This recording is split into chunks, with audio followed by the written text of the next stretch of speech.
За сайн уу bro. Өнөөдөр бол 12 сарын 31-ний өдөр энэ жил би яг юу болсныгоо яг ярья. 27 он бол миний хувьд бол амар их юм боллоо. Энд юу болсон байвал за би ингээд одоо ажлын хажуугаар мангар олон юм хийж байгаа. Тэгээ өдөржингөө зүтгэж байгаа.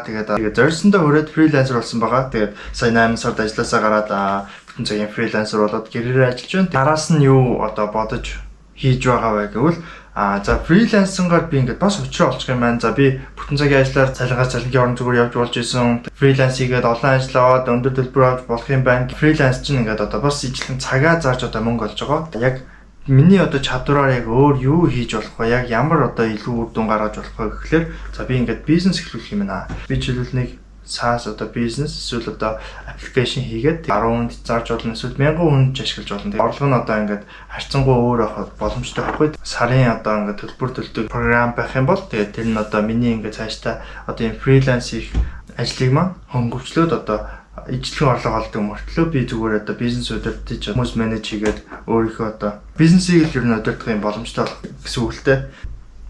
12 сар заяа өөрийнхөө компанийг үүсгээд тэгээд тамгыг аваад тэрнийгээ тохоо одоо тайлбарлая гэж бодож байна те. Би яг юу хийгээд яг ямар бизнес эхлүүлч вэ те. Цагаанаа яагаад байна вэ гэд. За манай компани нэр болгоо Easily Factory Solution гэж байгаа. За тэгээд нэр болоход бол үнэхээр хэцүү байлаа Монгол. Би тэнд ингээд зарим хүмүүс ингээд нэр авч яхад нь би сонссон байхгүй амар хэрэлдээл тэн ч одоо амар болж байгаа шүү дээ. Тэгэл улсын бүртгэлтэй тэгж байгаа нэг ахлангууд ингээд за Bars Construction ч лөө Birds Construction гэх байт юм байл та. Тэгсэн чинь ахын компани Barsa Construction гэдэг Barsa Construction гэдэг одоо нэр байхгүй улсын бүртгэл тэгсэн мөртлөө авч болохгүй зөө. Яг гэвэл Birds Barsa гэдэг хоёр нь ингээд нэг этэй нөгөөх нь 2А-гийн ингээд зөрүүтэй байгаас тэгэхээр 2 үсгний зөрүүтэй гэсэн. Тэгэхэд 2 үсгний зөрүүтэй ч болохгүй. Заавал 3 үсгний зөрүүтэй. Ингээд нэг тиймэрхүү сонь шалтгаанаар зөө. Тэгээ би ингээд нэрнүүд шалгаад үзэхлээр ингээд ерөөсөө үйл үг аж болохгүй. Заавал тэмдэг нэр авах хэрэгтэй. Тэгээд нэр нь утгатай байх хэрэгтэй. Тэгэл англи үгийн орчуулга нь ингээд оруулж ирэхлээр арай болоод жоох шиг тэгээд үзэж байгаа. Тэгээд арай одоо утга төгөлдөр тийм ээ тийм нэр сонгосон байгаа. Тэгээд Easily Factory Solution гэдэг одоо нэр сонгосон байгаа. Тэгээд манай вебсайт болонгод Easily CGM гэж байгаа. Юу хийдэм бэ гэвэл шүү дээ. Би болонгод ингээд оюутан байхдаа заяа манай дэгч оюутан оюутлын үйлдвэртэй юм байсан. Тэгээд би болонгод эндүү хийж өгч тусалдаг байсан. Оюутан байхдаа 2-3 жилийн турш ингээд юу яасан? Энэ юм эндүүд өгсөн. Тэгээд энэ том үйлдвэрүүд төр гардаг юм асуудлууд болонгод за ингээд би ингээд одоо амар одоо 100,000 одоо юм хувц зойж өгт ингээд өөрөө за би одоо ийм юмнаас нь тэ одоо ийм захмаг гээл энэ чи бүгдийг ингээд тус нь ойд өгөхгүй хүмүүс. Тэгээ тэрийг яг алиг нь хэдийг ойсон бэ гэдэг ингээд бүгдийг цаасан дээр бичдэг зөө.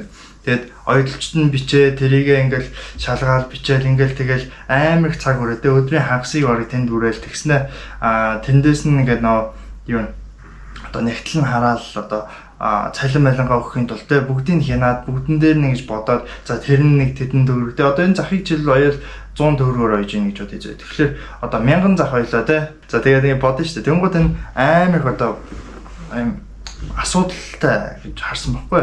Одоо ингээл фрилансыг явьж хагаад нэг газарт ийм одоо ERP систем хийгээд өгсөн баггүй компанид нь. Тэгээд тэрэн дээр нь бүх одоо энэ асуудлуудыг шийдээд тэгээд компанийнхаа одоо юмнуудаа хийждэг. Тэгээд ажилчид нь өөрөө ороод одоо утсан дээрээс ийм захиалгаас ийм одоо дамжлагуудыг авнаа гэд тэгээд оруулцдаг. За энэ програм нь болонгууд тийм шүү дээ. Маш их цаг хэмжээгээ ийм одоо үйлдвэрлэлийн одоо компаниудад за жишээлбэл оюутлын компани нэ эсвэл гутлын үйлдвэр ч юм уу эсвэл ийм үйлдвэрлэлийн ингэж одоо хийснээрээ цалинждаг ийм газрууд гэсэн. За бусад одоо ингээл амар олон юм систем програмууд ч нэг ийм тогтмол цалинтай эсвэл цагийн цалинтай те тэгээд нөгөө хэрвээ хоцорч явах юм бол нөгөө юунаас цагаас нь цалингаас нь хасдаг гэдэг ч юм уу те тиймэрхүү байдаг шүү дээ. Тэгэхээр яг ингээд хийснээрээ цалинждаг дээр болонгууд ийм жоохон маруухан гэж харагддаг байхгүй. Тэнгуудаа одоо Easily CGM дээр болонгод яах вэ гэвэл за үндсэн одоо тэ цагаараа цалинждаг жиж бол сараар цалинждаг тогтмол цалинждаг жиж болно. Тэгээд гүйцэтгэлээрээ цалинждаг гэж болно. Гүйцэтгэлээр явах юм бол одоо захиалга орж ирлээ. Захиалгаас юу одоо хүмүүс хийсэн бэ гэдгийг ингэж дамжлаг туваагаа тэгээ хийчихнэ. Одоо жишээлбэл e-commerce гэдэг байлаа гэж бодож та нар бүр. За тэгээд яах вэ гэвэл за ингээд захиалга орж ирэнгүүт тэрэн дээр одоо ингээд хуулгаанаа тэ эсвэл ингээд юмнууд хийдэж штэ.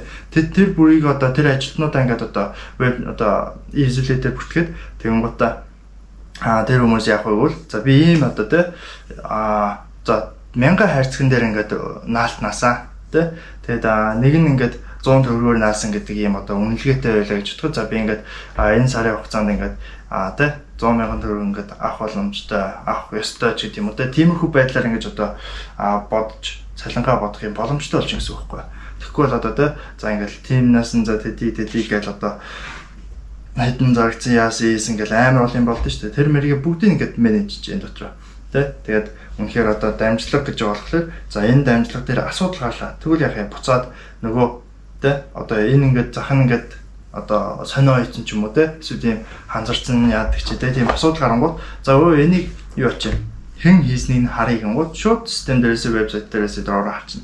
Тэгээд энэ болонгууд нөө ажилтны аппликейшнтэй. Тэгээд ажилтны болонгууд өөрөө тэр ажлуудаа авч бүртгэж тэгээд бас нэг ажилтных нь одоо менежер буюу менеж хийдэг одоо ахлах хүн одоо хийсэн ажлаа дууссан гингууд нь мэдээж шалгаж үзэж дараачихаа амжилт эсвэл дараачихаа одоо дууссан бол хөргөлтөнд орно шүү дээ. Тиймэрхүү байдлаар тэнгууд тэр ахлах нь болонгуудаа хянаад за болсон гэдэг ингээд ажлуудыг бүгдийг хянаж байгаа.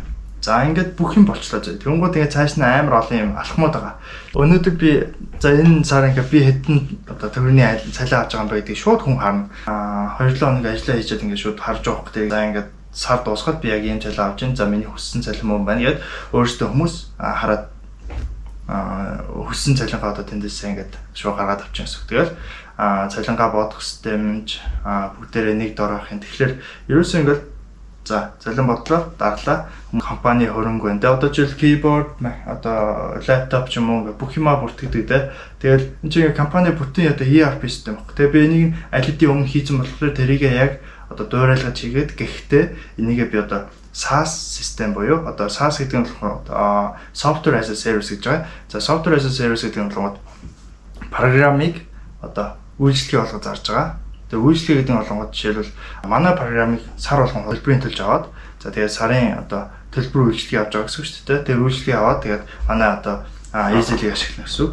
Энэ болгоод одоо B2B SaaS гэдэг бизнес гэсэн үг. За тэр нь юу гэж байгаа юм бол B2B нь болгоод манайх одоо ингээд вебсайт буюу бизнес. Нөгөө ашиглах хүмүүс болгоод бас ингээд одоо жижиг дунд үйлдвэрлэлээс авахуулаад том үйлдвэр хүртэл ашиглаж болохоор юм бизнесүүд байна. Иймэрхүү одоо SaaS бизнес эхлүүлж байгаа маа. За тэгээд манайхан энэ бичлэгийн доороогоо тэ easily zigman гэдэг вебсайтаар ороод танилцж болно. Нээлттэй болонгот за хэдий хийхээ би одоогоор яг хэлэх боломжгүй байна. Ажлаа бол амар их хийгээ явж байгаа бид нэр. Сая шинэ жил дээр event болсон байгаа. За оюутлын үйлдвэрийн event шинэ жил салбарын том гишүүд нь амар олон жил ажилласан ахмад ажилтнууд байна шүү дээ. Одоо аялалчид тэд нарыг хүндэтгэх ёслол медаль цол гардуулдаг ёслолын үйл ажиллагаа явж өнгөрсөн. За энэ алтан зөө гэдэг ийм event болоод өнгөрсөн юм аа.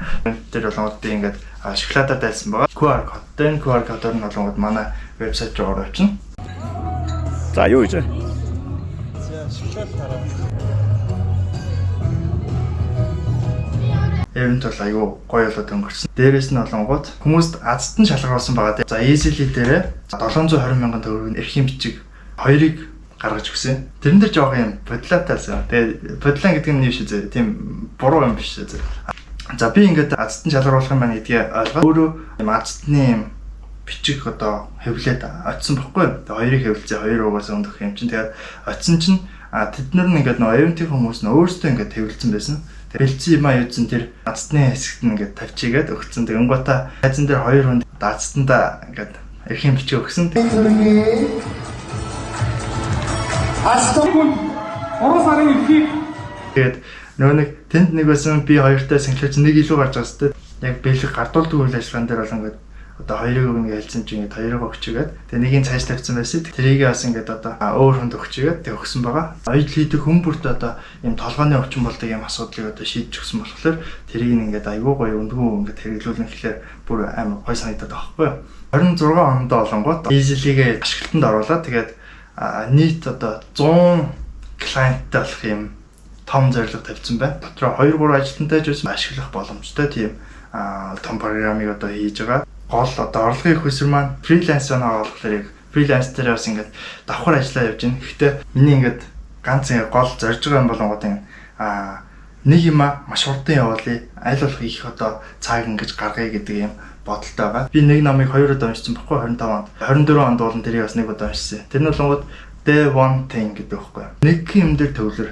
Чи амьдрал чинь одоо ингээд ийм санагдаад нь те эсвэл ийм байна уу? Тэгвэл яаж болох вэ? Яаж болгох вэ те? Яаж одоо ингээд одоо хайр дурлалын харьцаан дээр эсвэл бизнес дээр яг нэг юм дээр л анхаарчих. Тэрийгээ болгочих. Тэгээд дараа нь өөр юм руу ор. Тэ нэг удаад зөвхөн нэг юм дээр анхаараад тэрийгээ болгочоо дараачих юм руу ор. Энэ ингээд амар гоё концепт байхгүй. Би ч амар олон юм хийдэг те. Тэгж яг ингээд нэг юм болгочоо дараач юм руу орно гэдэг чинь амар хэцүү байхгүй. Гэхдээ яг үнэндээ тэрийг хэрэгжүүлээд би одоо ингээд 6-7 ажилттай хамт одоо давхар явж исэн ч гэсэн би ингээд за өнөөдөр яг энэ төслийг өстой ингээ явуулчих гэж явуулчихдаг. За маргааш нь за энийг ингээ явуулчих гэж явуулчихдаг. Ингээ явангууд миний үр бүтээмж бүр амар нэмэгдээд амьдралынхаа бүх одоо хэсэгт хэрэгжүүлж байгаа байхгүй. Тэнгууд энийгээ би бас ингээд одоо бизнес хэрэгжүүлэх гэж бодоод байгаа. За би ингээд нэг бизнес хийлээ. Тэр бизнесээ өстой тултал нь явуулчих. Тэгээд би дараачих юм руу эсвэл дараачийн стейж рүү ороод тэгээд явж болно. Би энэ номыг ингээд олон юм руу ингээд сатаардаг болохоор тэрийгэ болтлоо энэ номыг дахин уншиж сонсъё гэж бодоод байгаа. За ингээд 26 оны ингээд та нар төлөвлөгөө гаргаж байгаа тийм мэдээж аль хэдийн гаргацсан байж магадгүй гаргаагүй ч магадгүй. За би болонгууд гаргахтаа яг юу бодсон байвал за би өмнө ингээд төлөвлөгөө гаргахтаа тийм дандаа за би ингээд юу явах юм. Тэгээ аль болох GM-д явъя. Аль болох ингээ тгий ихгүйгээр за би ингээд GM-д явахдаа жилийн одоо сүүлд дунджаар 17-оос их оноо авъя гэдэг зорилго тавьчих واخгүй. Тэр онооны яаж байгаа юм гэхээр одоо Atomic Habit-ээр гардаг шиг тэрэн дээр одоо жишээлбэл би ингээд одоо фитнест явна ингээд тэгнэ гэдгээ бүр өдрөөр бүрээр нь ингээд одоо чеклж зөвлөж явдаг. За тэгээд зөвлөө яаж байгаа юм бэ гэвэл би одоо 30 хоногоос за 10-д нь ингээд зөвлөсөн байлаа гэхэд тэр нь сарын 10 оноо гэсэн. Тэгээд бүтэн жил боллоо гэхэд тэр нь одоо тэ сарын ийм оноонууд нь 12-д нэмээд 12-д хонгод одоо дундж оноо гарна шүү дээ. Тэгэхээр яг 17-оос нэмэх оноо авны тийм бүр ингээд 7 хоногийн дөрөв ингээд тууштай явах хэрэгтэй гэсэн үг байхгүй. Тэгээд одоо тэрнээс гадна юм зорилгоудаа эзэн тавьсан байгаа хамгийн гол зорилго маань одоо easily segment маань. Тэгээд дараа нь одоо ямар одоо үйл ажиллагаа болоод яаж явж байгаа гэдгийг бас та нартай хуваалцаж явъя. За бичлэг таалагдсан гэж найдаж байна. 26 онд нь бүгдэнд амжилт.